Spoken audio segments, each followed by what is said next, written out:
Assalamualaikum warahmatullahi wabarakatuh. Salam hormat Ayah Guru dan Romo Aji. Salam sejahtera. Nama saya Cepi Sopian dari Cimahi. Saya mohon maaf, pertanyaannya kembali lagi ke tema hari ini, yaitu kebahagiaan. Nah, tadi sempat disinggung sama Romo Aji juga sama Ayah, yang Ayah langsung praktek di jalan, yaitu kebahagiaan itu melepas atau memberi. Nah, di dunia ini diciptakan pasti berpasangan ya, yang saya tahu. Mohon maaf bila salah saya. Nah, saya saat ini alhamdulillah sudah berpasangan.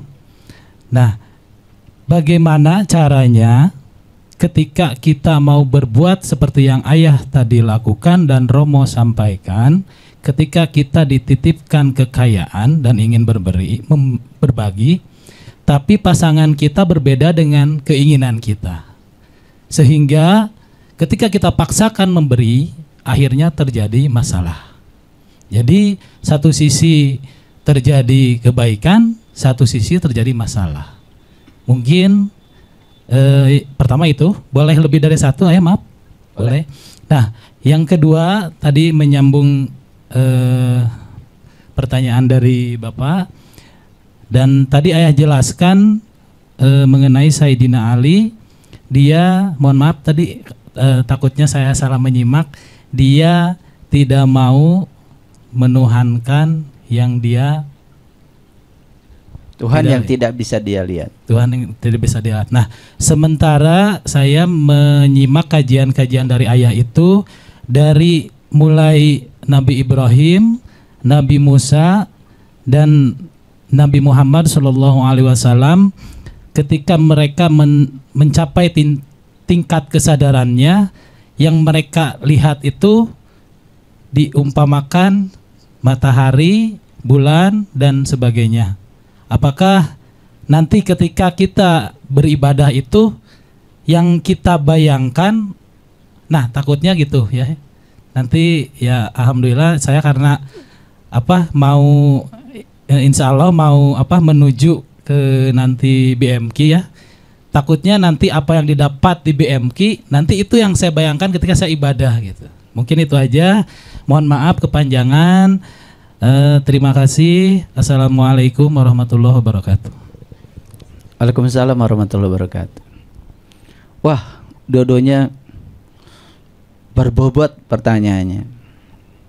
Baik, sebelum nanti Romo saya persilakan untuk menjawab pertanyaan yang pertama, saya coba dulu berikan kan yang diminta itu cara kan ini. Kalau cara itu kan berarti sudah teknis. Gini. Saya tidak mau menjawab sesuatu yang keluar dari pengalaman saya. Jadi oleh karena itu maka saya menjawab dengan pengalaman. Bagaimana saya dengan istri saya itu bisa sama dalam hal tertentu untuk berbagi. Tetapi dalam hal lain, saya juga mungkin tidak selalu sama dengan istri saya. Karena saya dengan istri saya tidak diciptakan sebagai yang sama. Dan kita harus sadar semuanya, kalau dalam bahasa Quran, suami istri itu kan ajwaja. Ajwa itu pasangan. Pasangan itu kiri kanan loh. Pasangan itu berbeda. Dan jangan pernah berpikir kita akan dipasangkan dengan yang sama. Jenis kelamin aja sudah berbeda. Wajah berbeda. Cara berpikir berbeda. Pendidikan juga berbeda. Sedangkan pendidikan membentuk karakter yang berbeda. Mungkin saja kuliah di jurusan yang berbeda. Keluarga saja sudah punya etika, adab, dan tata cara yang berbeda. Cara berpikir orang tua yang membesarkan kita itu juga berbeda. Dan saya sering mengatakan bahwa otak itu buatan manusia, buatan Tuhan. Tetapi pikiran itu buatan masyarakat.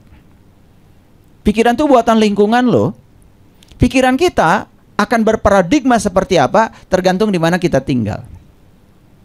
Anak-anak, mohon maaf ya, anak-anak yang dibesarkan di lingkungan keluarga yang serba negatif pikirannya, dia akan tumbuh negatif juga. Kalau dari kecil sering mengatakan, ya, saya tidak bisa, itu tidak mungkin, dia juga akan akan terus berada dalam keterbatasan segalanya. Tidak bisa, tidak mungkin, sehingga tidak akan bisa mencapai apa-apa. Itu kan keluarga, ya. Oke. Baik. Jadi gimana caranya? Ini saya kasih tahu resepnya. Sementara waktu ini jangan paksakan.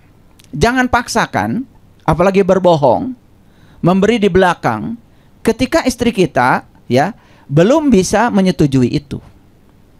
Tetapi terima dulu keadaan dia apa adanya.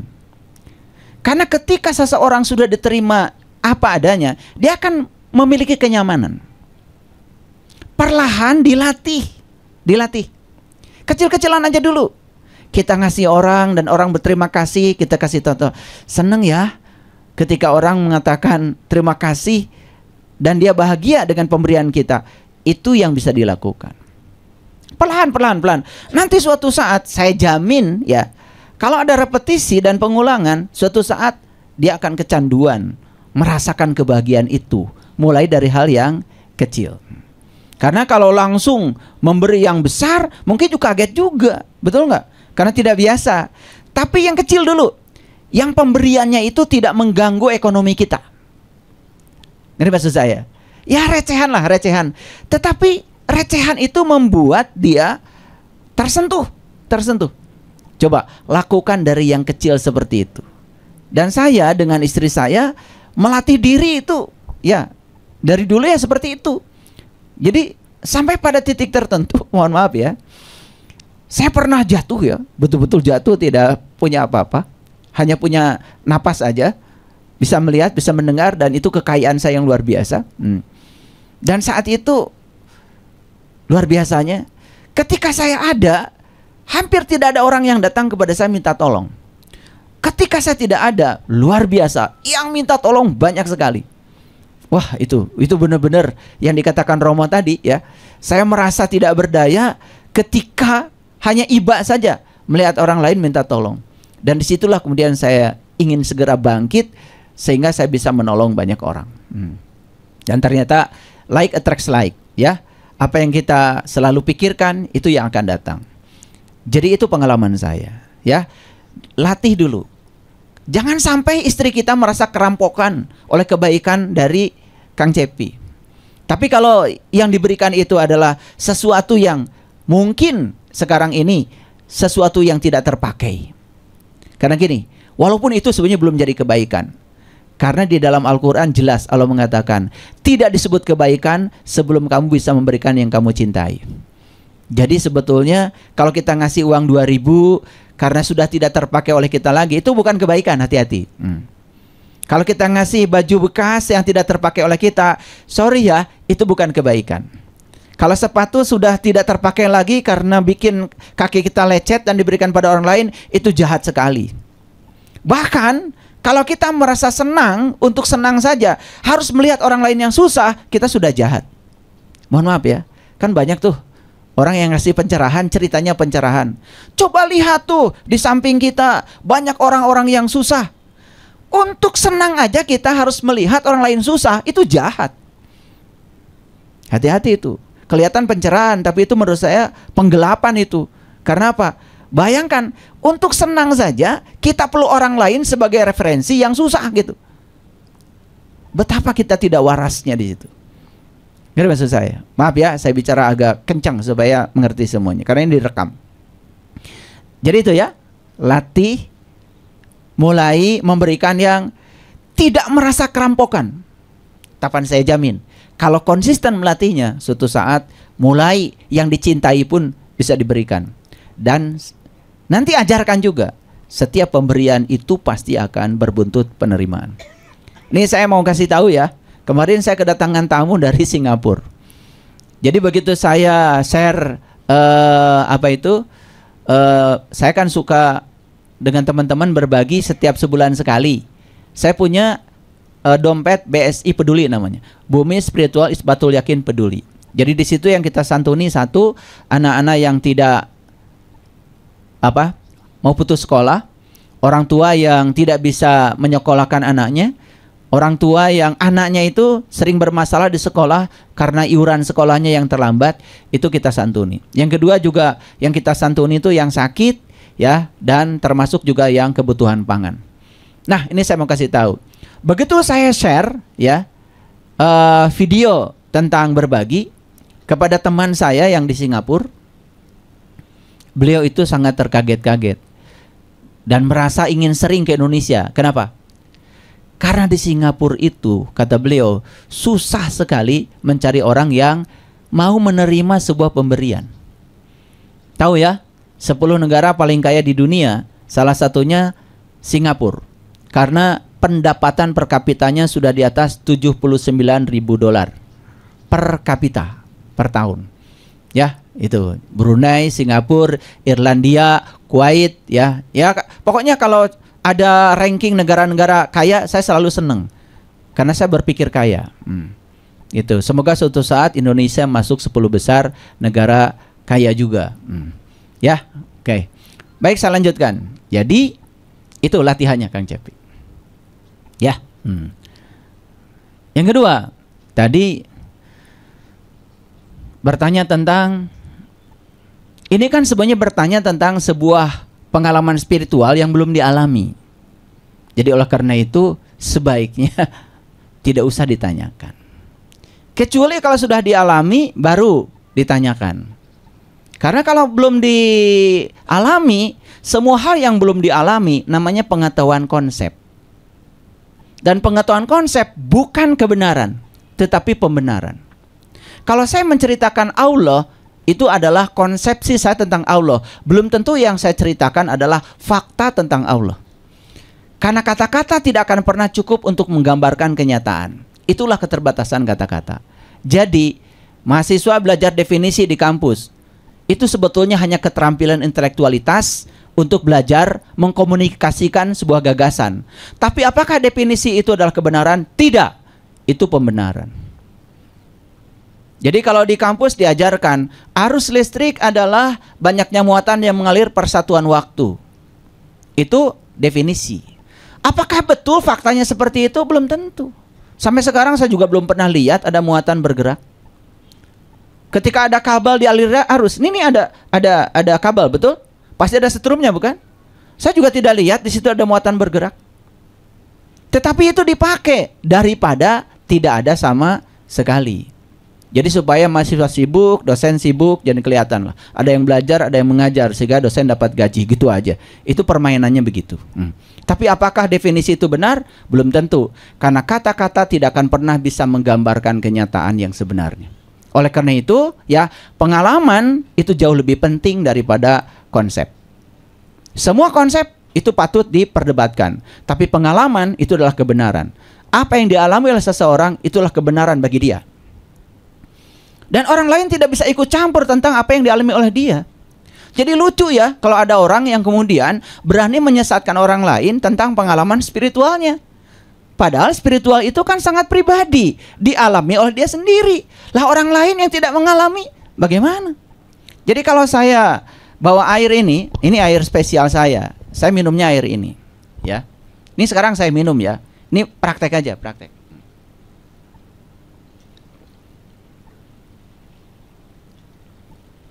Rasa air ini jelas tidak bisa saya jelaskan, tapi bisa saya rasakan kan? Begitu saya jelaskan, penjelasan saya jadi pembenaran. Tetapi kenyataan rasa yang saya rasakan itu kebenaran.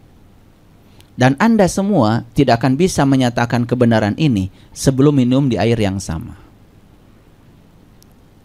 Jadi kalau kita ingin mengerti apa yang dirasakan Nabi Ibrahim ketika mencari Tuhan. Beliau bertemu dengan bintang, bertemu dengan bulan, bertemu matahari. Ya sudah, sederhana. Jangan ditanyakan. Jadi Ibrahim aja dulu. Learning to be, menjadi Ibrahim. Nanti akan dapat pengalaman Ibrahim. Tanpa ditanyakan lagi, di tingkat amal kita akan mengerti. Jadi itu yang namanya discovery learning. Mengerti dari pengalaman langsung pribadi kita. Jadi stop berusaha untuk memahami dari penjelasan orang. Nah, di Quran surat Al-Kahfi, mungkin ada yang pernah membaca surat Al-Kahfi. Surat Al-Kahfi ada cerita dialog antara Musa dengan Khidir. Ya kan? Jadi Musa tuh bilang kepada Khidir gini, ya, Khidir, izinkan aku untuk belajar kepadamu. Tapi apa kata Khidir? Kamu tidak akan sanggup bersabar dengan aku. Sudah diwanti-wanti, karena seorang guru itu sudah tahu kapasitas muridnya. Kamu tidak akan cukup sabar dengan aku. Dan kamu akan banyak bertanya tentang sesuatu yang sebetulnya kamu belum mengalaminya. Betul itu, ya. Berjalanlah berdua, dan karena memaksa, ya, Musa memaksa, udahlah izinkan saya, pokoknya saya pasti sabar kalau bersama kamu. Janji nih ya, gitu kata Khidir. Udah jalan. Begitu jalan, ya, pertama yang terjadi apa? Ada anak kecil dibunuh. Wah, langsung protes Musa. Bagaimana? Apa yang kau lakukan? Kenapa anak kecil yang dibunuh? Wah, macam-macam pertanyaannya. Tuh kan, sudah aku bilang, kamu tidak akan bersabar bersama aku. Jalan lagi. Kemudian ada apa? Ada perahu dilobangi. Protes lagi Musa. Tuh kan? Kamu tidak akan sanggup, kamu belum cukup, belum bisa paham dengan apa yang aku lakukan. Protes lagi. Ada dinding yang roboh, kemudian diberdirikan. Nah loh, kata Musa, kamu gitu lagi. Apa kata Khidir? Kamu tidak akan sanggup belajar bersamaku. Oleh karena itu, sampai di sini aja perjalanan kita. Kemudian Khidir dengan Musa berpisah. Itu kan simbol-simbol yang disampaikan dalam Al-Quran yang tidak dimengerti. Tentu saja seorang Khidir tidak mungkin dong membunuh anak kecil beneran. Karena sebetulnya simbolisasi dari membunuh sifat kekanak-kanakan. Kalau mau belajar spiritual itu, bunuh dulu sifat kekanak-kanakan yang ada pada dirimu. Yang kedua, ya, melobangi perahu. Apa sih perahu? Perahu itu kendaraan kita. Kendaraan ini kalau masih tertutup tidak akan bisa melihat yang hakikat. Harus dilobangi supaya terbuka. Berikutnya, dinding ditegakkan. Apa sih? Ternyata di balik dinding itu ada harta yatim. Siapa yatim itu? Yatim itu yang tak beribu, yang tak berbapak. Kan itu. Dan selama ini kalau bicara yatim itu bicara orang yang di panti asuhan. Betul nggak? Padahal saya juga tak beribu, saya juga tak berbapak. Saya juga yatim. Romo yatim? Yatim juga. Harus disantuni. Kalau Romo kemana-mana biasanya bawa mobil besar, kemudian di belakangnya bawa sembako kemana-mana. Itu kerjaannya Romo. Jadi yatim itu siapa? Sebetulnya yatim itu yang tidak beribu, tak berbapak. Yang tak beribu, yang tak berbapak, berarti yang belum pernah dilahirkan. Yang tidak dilahirkan adalah jiwa. Karena itu ditiupkan. Itulah yatim. Siapa pendusta agama yang mentelantarkan jiwanya? Makanya ditegakkan dinding itu karena di bawahnya ada harta yatim. Harta yatim apa? Yatim itu hanya butuh satu. Jiwa hanya butuh Dia, Sang Maha Jiwa. Jadi sebenarnya yang ditegakkan itu bukan dinding biasa, tetapi dinding iman supaya imannya isbatul yakin, supaya imannya tegak. Nah, terminologi belajar syariat dengan terminologi belajar hakikat sangat berbeda. Didaktik metodiknya jauh berbeda. Oleh karena itu, semoga suatu saat bisa mengalami itu sehingga bisa mengerti dari pengalaman kita sendiri. Ada kata-kata bijak dari para nabi, para rasul, malam yazuk lam ya'rib. Yang tidak mengalami nggak akan paham. Jangan berusaha memahami dari apa kata orang, apa kata buku. Semuanya bohong. Tetapi dari pengalaman pribadi, itulah kebenaran. Nah, bagian kedua udah saya jawab. Tapi bagian yang pertama, saya kira Romo mau jawab tadi. Yang kebahagiaan ya. Mana itu mic-nya? Kasih ke Romo.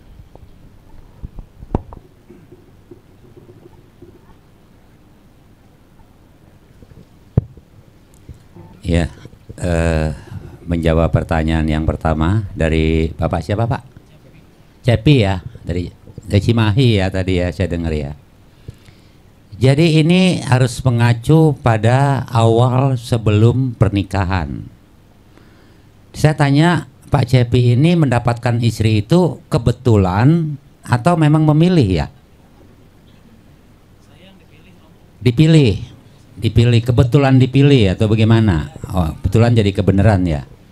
Nah, jadi sebetulnya setiap orang yang menikah menjadi pasangan hidup itu mengacu pada jodoh karma. Kenapa saya menikah dengan dia? Kok bukan dia? Terus punya anak loh, anak saya kok ini nggak jadi anak tetangga, betul nggak? Jadi ada terkait tentang jodoh karma. Nah, syarat-syarat perkawinan yang bahagia sebetulnya itu kita dalam Dharma ada 4 syarat, Pak. Yang pertama, perkawinan bahagia itu kalau memiliki sama sada. Sama sada artinya apa? Sama keyakinannya. Kalau Pak Cepi muslim, ya istrinya muslim. Supaya anaknya nggak bingung. Nanti yang satu dibawa ke masjid, satu bawa ke gereja. Ya itu syarat bahagia, sama keyakinannya. Yang kedua, sama sila. Secara moralitas, istri kita adalah orang yang sama dengan moralitasnya seperti kita. Apa itu moralitas? Di dalam sila kita tuh ada 5. 1, tidak membunuh. Apapun, bukan hanya manusia, binatang kecil pun kita tidak boleh bunuh. Kedua, tidak boleh mencuri. Mencuri dalam arti kata mengambil apa yang tidak diberikan. Karena bahasanya adina dana. Ya. Ya. Yang ketiga, ya asusila. Ya, melakukan perzinahan. Yang keempat, berdusta. Berbohong. Bicara kasar, gosip dan sebagainya itu bagian dari kata musyawadah. Yang kelima, tidak bermabuk-mabukan. Tidak makan minuman yang memabukkan, yang melemahkan kesadaran. Nah, kalau kita seperti ini harus memiliki istri yang memiliki moralitas yang sama. Makanya sama, silanya sama, keyakinannya sama. Nah, yang Bapak tadi ngomong, yang saya jawab, itu yang ketiga, Pak. Sama caga. Sama kedermawanannya, sama sifat sosialnya. Yang sering terjadi benturan ini dalam suami istri memang sering begitu. Kebetulan Pak Cepi yang bagian laki. Ada yang terbalik, ibunya senang beramal, suaminya yang ngomel-ngomel. Karena tidak ada caga, tidak ada sifat kedermawanan, gak ada sifat sosial. Ya, baru yang keempat, sama apanya, sama kebijaksanaannya. Pak Cepi bisa membedakan mana baik, mana buruk, mana benar, mana salah. Ketika bijaksananya memiliki pandangan benar, istri juga seperti itu, tahu arti beramal, tahu arti berdana, memberi pasti menerima, mungkin nggak akan terjadi pertentangan. Ya, saya tanya nih, orang yang paling kaya itu seperti apa coba? Yang memiliki harta sampai berapa triliun, miliar. Padahal sederhananya itu, orang disebut kaya kalau bisa memberi, udah intinya gitu. Kalau Bapak Ibu punya uang miliaran tapi tidak pernah memberi sedikit pun, berarti Bapak Ibu belum kaya, karena masih kurang, masih terus mau ngambil. Tapi walaupun Bapak Ibu punya 10.000 tapi mau memberi 1.000, Bapak Ibu berarti sudah jadi orang kaya. Itu syarat kita dikatakan orang kaya. Kaya berarti sudah bisa memberi. Karena di sini nilai pahalanya bukan dilihat dari besar, kecil, tetapi berapa kekayaan kita. Kalau Bapak Ibu punya uang 100.000, bisa berdana 50.000, itu harta kekayaan Ibu separuh yang diberikan. Tetapi yang punya 1 juta sama memberikan 50.000, nilai jadi kecil. Karena hanya sekian persen. Ya, jadi biasakanlah memberi walaupun sedikit. Nah, karena istri kita tidak mau mengerti kita, coba Pak Cepi mengerti dulu istri kita. Karena kita paling menderita deh kalau mau merubah orang. Nggak gampang loh merubah orang itu. Betul nggak? Kalau kita belum bisa merubah dia, istri kita jadi seperti apa yang kita mau, cobalah kita berubah dulu menjadi istri kita yang mau. Begitu. Ya, ayah udah bilang pelan-pelan. Dan juga jangan berbohong. Nggak boleh kita nyempet-nyempet memberi, isi kita nggak tahu gitu. Nanti kalau ketahuan malah jadi ribut besar. Tapi ajarkan dulu sistem tabur tuanya. Bahwa kalau kita memberi, kita pasti menerima. Tidak ada kita bisa panen tanpa menanam. Seperti padi itu. Toh baru kita panen setelah kita menanam. Sistem tabur tuanya berjalan. Ajarkan berapa pentingnya kita berdana. Kadang-kadang kita lagi seperti ini nih. Kalau di jalanan Bapak Ibu ada pengamen datang, ya kita kan lagi makan tuh, ya suka kadang-kadang suka kesel gitu kan ya. Padahal di saat pengamen itu datang kita makan bukan suatu hal yang kebetulan.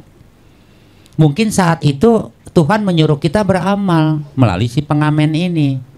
Utusannya datang, makanya disiapkan uang 2000-an mungkin di meja karena mungkin tangan kita kotor. Datang pengemis, karena orangnya muda, sehat, kita ngomel. Wah muda-muda minta-minta. Nggak ngasih ngomel lagi. Padahal bukan kebetulan juga saat yang timing itu dia datang ke tempat kita disuruh beramal. Ya sudahlah, cabut uang 1000, 2000. 1000, 2000 nggak bakal bisa bikin miskin Bapak Ibu kali. Juga uang segitu nggak bikin kita kaya. Tetapi dia kumpul-kumpul mungkin bernilai loh. Karena uang 100.000 kurang 2.000 nggak jadi 100.000 juga kan. Nah seharusnya terima kasih nih. Ya sedangkan saya mau cari ladang aja buat menanam semuanya keramik. Ini tiba-tiba ladangnya datang. Ya kita terima kasih dong. Udah kita menanam ya. Jadi saya ajarkan ada satu cerita. Kalau mau robah orang, ini cerita ya, saya baca ini bagus sekali cerita ini. Ada anak kecil setiap hari kerjanya makan garam. Nggak mau tahu, makan garam pokoknya. Sampai ibu bapaknya tuh sudah capek hati kasih nasihat, nah jangan makan garam lagi. Tetap dia makan garam. Akhirnya dia bawa kemana? Ke Mahatma Gandhi. Tahu tokoh Gandhi di India terkenal ya, dengan ajaran ahimsa tanpa kekerasan. Datang, ini Pak, anak saya tiap hari kebiasaannya makan garam. Saya sudah kasih tahu tiap hari berkali-kali, dan anak ini tidak mau berhenti makan garam. Oh ya, kata Mahatma Gandhi, nanti Bapak seminggu lagi balik ke sini. Nah seminggu kemudian anak itu kembali, masih makan garam. Gandhi cuman tepuk pundaknya, nak, mulai hari ini kamu jangan makan garam ya. Sejak anak itu tidak makan garam. Sejak hari itu anak itu tidak makan garam lagi. Dan ibu bapaknya heran, di mana rahasianya? Kok cuma ditepuk doang nak ya makan garam, tidak makan garam. Mahatma Gandhi bilang, waktu anak itu datang hari itu, saya tidak bisa memberi nasihat kepada anak itu karena saya masih makan garam, kata Mahatma Gandhi. Disuruh dia kembali seminggu, Mahatma Gandhi 1 minggu tidak makan garam. Baru anak itu dibilang gak makan garam, dia tidak makan garam. Nah, itu sama saya bilang, kalau belum bisa merubah seperti apa yang kita mau, cobalah kita berubah seperti apa yang istri kita mau dulu. Pelan-pelan dia diajarkan arti daripada memberi, arti berdana, arti menanam, supaya tabur tuanya berjalan. Tidak ada orang panen tanpa menanam, tidak ada orang kaya tanpa memberi. Ya, ini kita tidak bisa berbicara bahagia, kekayaan datang dari langit. Wah Tuhan kasih kita bahagia, tidak. Kebahagiaan harus kita usahakan, kita perjuangkan untuk hidup bahagia. Ya, itu aja jawaban saya. Terima kasih. Romo, udah saya persilahkan, silakan. Oh iya, silakan. Romo itu kalau dikasih minum nggak dipersilahkan, tidak mau minum, karena kalau tidak dipersilahkan mencuri. Itu melanggar sila yang kedua. Jadi sebetulnya Pancasila itu ada di Dhammapada. Saya belajar Dhammapada, ketemu Pancasila itu, yang 5 sila tadi itu. Makanya kalau Romo dikasih minum, dibiarkan aja kalau belum dipersilakan. Karena kalau belum dipersilakan minum, itu sudah mencuri. Sedemikian lembutnya ya ajaran leluhur kita itu, siapapun itu, dan luar biasa. Makanya saya tidak pernah alergi belajar dari siapapun. Kalau tadi Romo mengatakan berdana, mungkin ada yang kurang jelas ya. Itu namanya berinfak kalau bahasa kita. Nah, itu istilah Dhammapada itu adalah berdana. Ya, 2 penanya sudah dijawab dan saya persilakan barangkali di sebelah sana itu banyak penonton YouTube yang mungkin ingin berkenalan, silakan. Ingin sharing juga dari pengalaman nontonnya, silakan. Oh ya, silakan. Diberikan dulu mic-nya. Bentar ya, sebelum yang di sebelah sana, ini di bagian depan. Saya kira yang di belakang sana, kalau di depan saya ini masih kosong, silakan ke depan. Yuk ke depan sini. Assalamualaikum. Bismillahirrahmanirrahim. Perkenalkan, saya Neneng dari Soreang, Pak.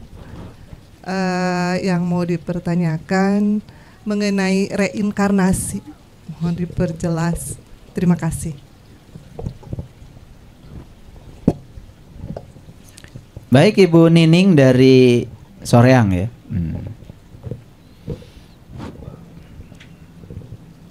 Reinkarnasi itu ranahnya sekarang sudah bukan ranah keyakinan.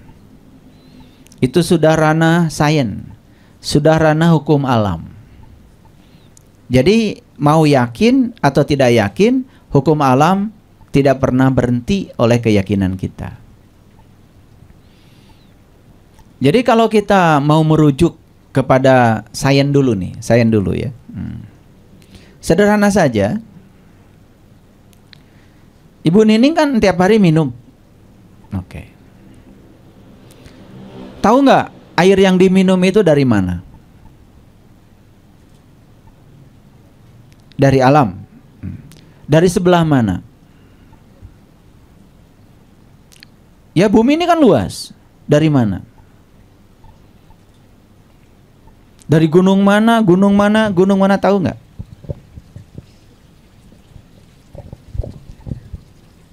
Mohon diperjelas aja sama ayah. Nggak, ini dialog dengan saya. Boleh. Yang jelas kita tidak pernah tahu kan, Iya. air yang saya minum ini dari gunung mana. Iya. Air ini kan sebetulnya umurnya sudah tua. Iya. Alam semesta ini umurnya 13,6 miliar tahun hari ini. Dan sejak air tercipta, air itu kan berpindah dari satu tempat ke tempat yang lain. Bahkan kita mungkin tidak tahu kalau air ini pernah masuk juga ke tubuh orang tua kita. Bahkan air ini pernah masuk ke tubuh dinosaurus juga kita nggak tahu. Air ini pernah masuk ke tubuh monyet, kemudian monyetnya mati, kemudian menyatu lagi dengan alam juga tidak tahu. Yang jelas, air yang kita minum ini mungkin pernah berada di tubuh-tubuh yang berbeda. Sepakat? Oke. Supaya gampang, saya tidak menjelaskan pakai keyakinan dulu. Kita bicara pakai sains supaya gampang. Mungkin nggak air ini keluar dari tubuh-tubuh yang sudah meninggal? Mungkin. Dan air ini kemudian kita minum. Dan kemudian setelah kita minum, maaf, jadi saripati. Bagi perempuan jadi sel telur, bagi laki-laki jadi sel sperma. Kemudian keluar lagi kan tubuh baru. Dan tubuh ini suatu saat juga akan mati. Dan semua akan terurai lagi. Unsur air menyatu dengan air, unsur tanah menyatu dengan tanah, unsur api menyatu dengan api, unsur udara menyatu dengan udara. Bahkan kalau orang yang sudah berkesadaran, unsur kekosongan pun akan menyatu dengan kekosongan. Karena apa? Air itu adalah molekul H2O. Ada 2 atom H, ada 1 atom O. Ternyata atom itu isinya ruang kosong. 99,99% atom itu ruang kosong. Jadi sebetulnya yang disebut dengan materi itu dalamnya juga bukan hanya 4. Ada udara, ada air, ada api, ada tanah, ada juga ruang kosong. Dan ruang kosong itu ruang energi, ruang kesadaran, ruang kehidupan. Dan semua manusia mengambil kehidupan dari ruang kosong ini. Betul apa tidak? Jadi sebetulnya siklus itu terjadi di dunia materi. Jadi dunia materi itu mengalami siklus. Yuk kita sekarang pahami. Kita nanam singkong. Siapa tahu di tempat di mana singkong itu ditanam pernah ada orang menguburkan bangkai binatang? Atau ada leluhur-leluhur kita yang dulu kemudian terjadi bencana, tubuhnya yang sudah menyatu dengan tanah kemudian diambil lagi oleh singkong? Dan kemudian singkongnya dimakan oleh kita, dan kemudian akan jadi saripati lagi, kan keluar jadi tubuh baru. Dan siklus materi itu tidak pernah berhenti, akan terus menerus berjalan. Bukankah itu siklus? Jadi kalau kita tidak bisa menerima istilah reinkarno, karno itu daging sebenarnya. Reinkarno itu sebetulnya kembali ke daging. Siapa yang kembali ke daging? Ya tentu saja jiwa. Dan jiwa itu kan mengalami evolusi juga. Mungkin saja satu jiwa itu tidak selesai di kehidupan yang sekarang. Maka dia harus terlahir lagi kembali. Karena siapa yang siap terlahir, maka dia akan harus siap mati. Karena kelahiran dengan kematian itu dua sisi kebenaran, akan selalu berpasangan. Sekarang sederhananya begini. Ada jiwa yang kotor, kemudian mati. Kemudian jiwa itu karena saking kotornya kemudian masuk ke dalam neraka. Seumur-umur jiwa itu disiksa dalam neraka. Di mana letak keadilan Tuhan? Betul nggak? Sedangkan di Quran dikatakan famay ya'mal misqala dzarratin khairan yarah wa may ya'mal misqala dzarratin syarran yarah. Kalau kita nyubit, di mana kita nyubit? Di kehidupan kan? Kan nggak mungkin kita dicubit di alam gaib. Kalau dicubit di alam gaib nggak kerasa dong. Karena cubitan itu baru terasa oleh kita manakala kita punya tubuh.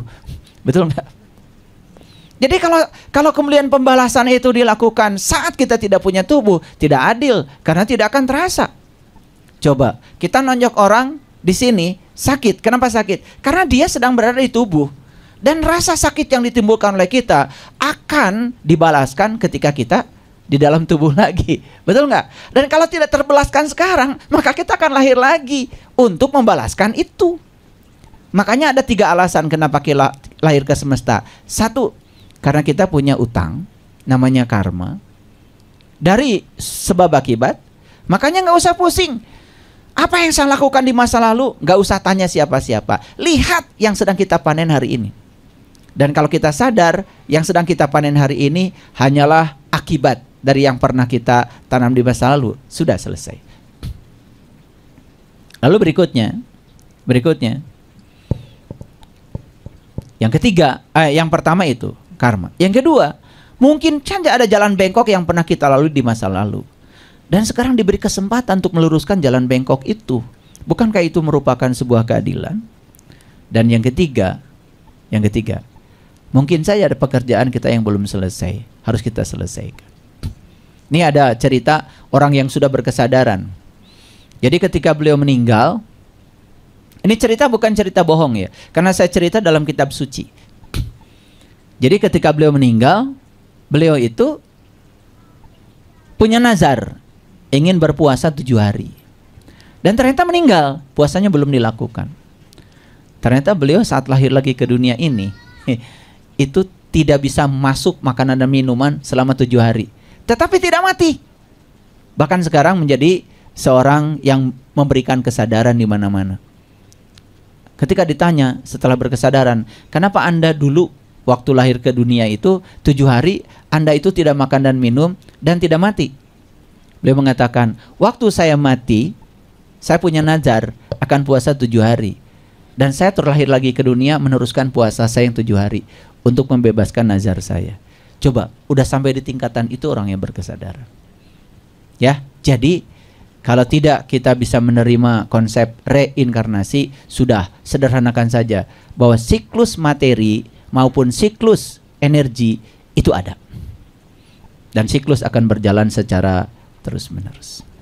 Ya, oke. Terima kasih Pak. Romo ada yang menambahkan? Ya, silakan.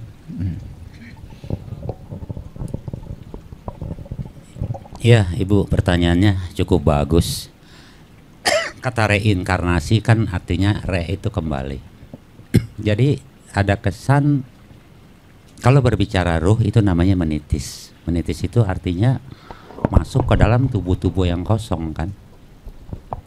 Karena kita mengenalnya seperti itu. Tapi dalam Dhamma Buddha bukan itu sebetulnya. Maka dikatakan hukum punabawa. Punabawa adalah proses kelahiran kembali berdasarkan kesadaran.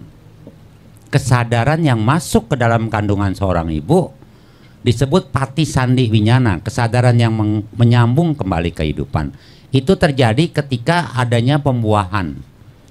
Pada saat melakukan hubungan suami istri, ada pembuahan, di situ kesadaran masuk. Makanya berbeda kadang-kadang di setiap konsep ajaran itu suka berbeda. Saya menjelaskan berdasarkan versi Dharma kita. Ya. Saya tanyalah Bapak Ibu sekarang nih, yang paling gampang. Bapak Ibu ini sekarang menjadi orang Muslim, itu memilih nggak? Apa karena terlahir ma bapak kita sudah Muslim? Nggak memilih kan? Ya sudahlah, ma bapak saya begini. Sama yang Hindu juga. Saya juga sama, kok lahir jadi orang Tionghoa. Kenapa nggak jadi orang Bandung, jadi orang Muslim?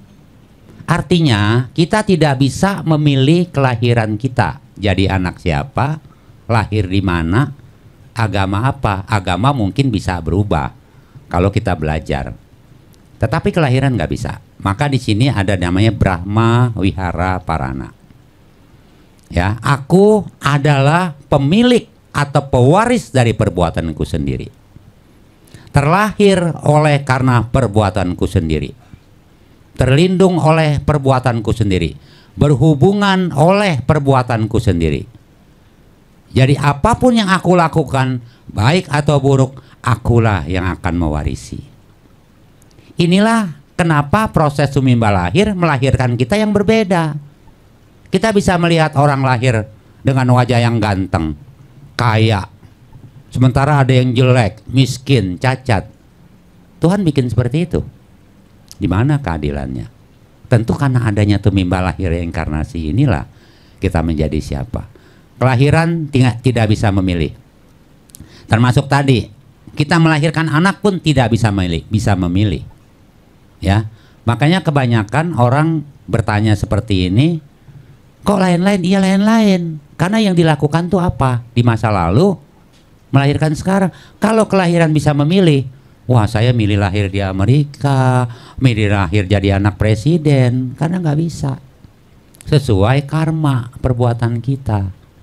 Ya, berhubungan dengan perbuatan kita. Kita jadi pewaris dari karma kita sendiri. Dan dia akan seperti bayangan mengikuti. Karena hukum karma berlaku bagi siapa saja, di mana saja, kapan saja. Bapak Ibu bisa memilih untuk tidak mati nggak? Kematian pasti datang nggak? Saya tanya, kematian itu ada di mana? Bapak Ibu bawa loh kemanapun kematian itu pergi. Di situ kan, di badan Bapak Ibu sendiri kan kematian itu. Cuman kita tidak tahu aja kita mati di mana, jam berapa, hari apa. Begitu lahir kita sudah disertai oleh kematian. Cuma proses kematian aja kita tidak tahu di mana, kapan. Ya, kematian tidak bisa memilih, termasuk perubahan. Jadi hidup adalah sebuah proses perubahan dari bentuk-bentuk batin dan jasmani. Perubahan batin cepat sekali berubah. Pikiran cepat sekali berubah. Sebentar berpikir A, berpikir B, berpikir. Tapi perubahan jasmani lebih lambat. Tapi tahu-tahu kulit kita keriput. Rambut kita putih. Ya, untuk menjelaskan reinkarnasi yang paling gampang adalah begini. Ibu tadi namanya siapa? Ibu Neneng ya. Ibu Neneng dulu kecil, umur 5 tahun, badannya kecil nggak? Kecil kan? Pemikiran ibu seperti pikiran anak kecil dong. Sekarang ibu sudah sebesar ini loh. Badannya berubah nggak? Berubah. Pikirannya berubah nggak? Berubah. Tapi orang lain bukan. Bukan kan? Jadi kalau proses, tahu berudu tuh anak katak. Nah, anak katak tuh kan kecebong tuh. Dari telur jadi kecebong. Kalau kita katakan kecebong ini katak bukan. Tapi katak berasal dari yang ini. Nah, sebenarnya kita itu dari dulu tidak pernah berubah. Kesadaran kita terus. Cuma selongsongnya aja nih. Tubuhnya yang berganti terus. Makanya jangan heran kalau kita ketemu orang suatu saat wajahnya familiar. Padahal baru ketemu. Kok wajahnya kayak familiar banget ya, kayak kita kenal lama. Sebetulnya proses reinkarnasi itu berlaku. Bahwa dia dulu adalah saudara kita, teman kita. Bahkan ada yang baru lihat sebel aja lihat mukanya. Padahal baru ketemu, kok gue sebel banget ya sama dia. Mungkin bekas musuhnya. Ketemu lagi sekarang. jadi musuh bebuyutan. Ya, jadi seperti itulah proses kesadaran menyambung.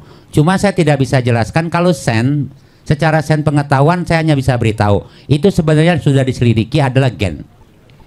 Jadi ibu neneng hanya bisa berinkarnasi itu di antara garis leluhur, tidak bisa berpindah ke orang lain. Makanya kalau dari kakek nanti lahir menjadi cucunya, nenek jadi cucunya, itu jangan heran karena satu garis, nggak akan bisa ke yang lain. Coba ini pembuktiannya begini. Ada anak kecil yang lahir masih bayi, cobalah pantatnya dikasih spidol aja, hitam tanda. Nanti ada bayi lahir lagi di saudaranya jadi keponakannya, ada tanda itu. Kembali dia ke situ lagi karena waktu itu yang di sini dia meninggal pada saat bayi. Itu pembuktian secara mitos atau apa, tapi bisa dibuktikan seperti itu. Ya, jadi pertama kelahiran tidak bisa memilih, tapi kalau mau memilih kelahiran, tolong kalau mau lahir jadi anak orang kaya, ya sekarang udah harus banyak menanam. Kalau dalam dharma kita diajarkan kalau mau lahir wajahnya cantik, ya ganteng. Kalau di Buddha itu mempersembahkan bunga, tapi jadilah orang yang menghormati orang yang lebih tua. Tutur katanya lembut, sopan. Nanti dilahirkan dengan paras yang rupawan. Ya udah jutek, nggak pernah beramal. Ketemu siapa marah, orang marah kan wajahnya cakep tuh, ya kan? Jadi begitu lahir udah wajahnya jelek, miskin karena begitu. Coba lahirnya semua nih nggak ada yang sama, karena kita bukan keluaran pabrik, betul nggak? Karena ada karma yang melahirkan kita jadi berbeda. Ya itu aja ya Bu, terima kasih. Baik, terima kasih banyak Romo. Makin jelas atau makin pusing? Ada yang namanya past life, ada yang namanya past regresi, dan itu dunia sains, itu ada di ilmu psikologi. Bahkan sekarang itu pelatihan-pelatihan tentang hipnoterapi, past life, past regresi itu terbuka, dan orang bisa tahu masa lalunya di mana, bisa di tracing. Itu kan sains, itu bukan soal keyakinan. Jadi untuk menjawab semua persoalan keadilan tadi, karena ada orang yang lahir ke alam dunia, mohon maaf ya, cacat, ada orang lahir ke alam dunianya utuh. Kalau itu semua diserahkan kepada Tuhan, seakan-akan Tuhan itu tidak berkeadilan.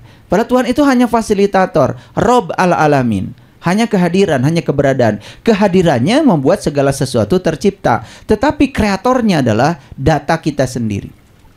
Oleh karena itu, jodoh itu dipertemukan oleh data. Dan itu secara mikrobiologi bisa dibuktikan. Ternyata di setiap sel kita ada yang namanya DNA. Satu DNA itu bisa menyimpan 3 miliar data. Jadi sebenarnya tubuh kita itu data semua, termasuk data tentang kematian, data tentang penyakit. Makanya maaf ya, banyak kan yang sudah saya bacakan data karmanya. Jadi kalau terbaca oleh saya, nanti umur sekian kalian akan sakit ini, sakit itu. Sebenarnya saya bukan sedang nakut-nakuti, tapi itu dari data. Dari data. Faktanya bisa saja tidak terjadi. Karena data dengan fakta itu belum tentu simetri. Data itu yang sudah terjadi, sedang fakta itu ke depannya kan belum terjadi. Itu masih bisa diubah. Jadi kalau terdeteksi di data misalnya kita akan sakit apa, umur berapa, kita siap-siap dari sekarang supaya penyakit itu nggak jadi. Jadi kita masih bisa mengubah nasib. Gitu, bukan takdir ya. Istilah kata Romo betul ya. Jadi pemahaman tentang ini sebetulnya jadi sangat memudahkan untuk menerima semua kenyataan hidup apa adanya. Dan itu pentingnya kita memiliki pemahaman yang lebih luas. Nah kalau saya berbicara ayat per ayat, wah itu ribuan ayat tentang siklus kehidupan. Ribuan ayat tentang siklus jiwa. Ya, itu banyak sekali dan itu tidak cukup di diskusi ini. Jadi mustahil kita datang ke semesta ini kecuali untuk dipertemukan dengan orang yang punya kecocokan data. Jadi saya dengan istri saya ini ada kecocokan data. Ada data yang harus saya selesaikan di kelahiran yang sekarang. Makanya cuma satu konsepnya. Saya harus bisa menerima istri saya apa adanya, dan istri saya harus bisa menerima saya apa adanya, tanpa penghakiman, tanpa syarat, tanpa terjebak benar salah, tanpa terjebak baik buruk, terima apa adanya, itu yang disebut dengan berserah diri. Jadi berserah diri itu sebetulnya adalah kita membebaskan diri dari penghakiman pikiran. Karena pikiranlah sebetulnya sumber segala penderitaan. Ketika pikiran menghakimi, di situ akan terjadi masalah. Jadi saya kasih tahu pada semuanya, sebetulnya masalah itu tidak ada kalau di dalam diri kita sudah tidak ada penghakiman. Karena sumber masalah adalah penghakiman. Coba nanti belajar lebih jauh lagi. Ingin bebas dari masalah, bebaskan pikiran dari penghakiman. Dari benar salah, baik buruk. Di situ kita akan menemukan kebebasan dari masalah. Karena masalah itu tidak ada. Oke, karena sudah ada aba-aba dari panitia. Sudah 3 pertanyaan, berat-berat semuanya. Dan sudah kita selesaikan. Ya, semoga pertanyaan dari yang lain juga yang mungkin ingin menanyakan hal yang sama sudah sedikit terjawab. Sekali lagi terima kasih Romo. Kalau Romo berkenan mendampingi para penanya ini setelah break sholat asar, mungkin saya juga sangat senang sekali. Terima kasih. Kita break dulu. Assalamualaikum warahmatullahi wabarakatuh.